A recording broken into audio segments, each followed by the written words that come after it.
মাননীয় speaker, doctor Yunus বাংলাদেশের সম্পদ না পৃথিবীর সম্পদ। আমি দেখেছি আমাদের মাননীয় পররাষ্ট্রমন্ত্রী বলেছেন this will not effect our relationship, বহির্বিশ্বের সাথে আমাদের সম্পর্কে। ঠিক তার পরের দিনই জন কেরি বলেছেন উই আর কনসার্নড।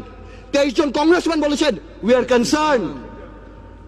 বহির্বিশ্ব ফোন উঠে ঝগড়া করবে না, এটা তাদের diplomatic language, that we are concerned, we are looking into the matter. Doctor Yunus আমাদের মতো না। আমার ফোনে সবচেয়ে বড় ভিআইপি ফোন করে জয়নাল আবেদিন ফারুক সাহেব, আর ডক্টর ইউনূসের ফোনে ফোন করে হিলারি ক্লিন্টন। মনে রাখতে হবে সে কোথায় উঠে গিয়েছেন। ডক্টর ইউনূসের এই ব্যাপারটা অ্যামিকেবলি সেটেল করা যেত। আই হ্যাভ উইটনেসড ইট। আমি নিজে দেখেছি বিবিসিতে হোয়াইট হাউস স্পোকসম্যান বলছে we are deeply concerned, this is Yunus allergy. আমি জানি অনেকে বলতে পারবে এটা আমাদের সার্বভৌমত্ব, আই ক্যান আন্ডারস্ট্যান্ড, এটা আমাদের সার্বভৌমত্ব, কিছু একটা ব্যালেন্স নিড টু বি ড্রন।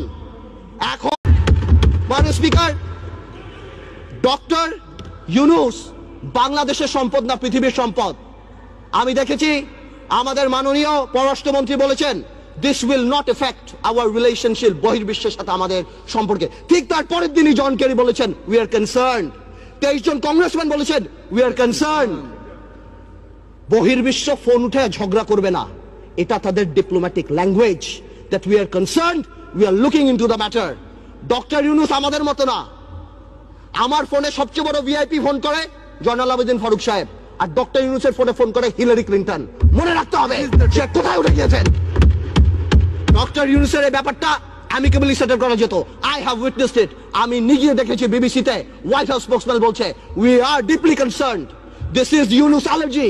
আমি জানি অনেকে বলতে পারবে এটা আমাদের সার্বভৌমত্ব, আই ক্যান আন্ডারস্ট্যান্ড, এটা আমাদের সার্বভৌমত্ব, কিছু একটা ব্যালেন্স নিড টু বি ড্রন। এখন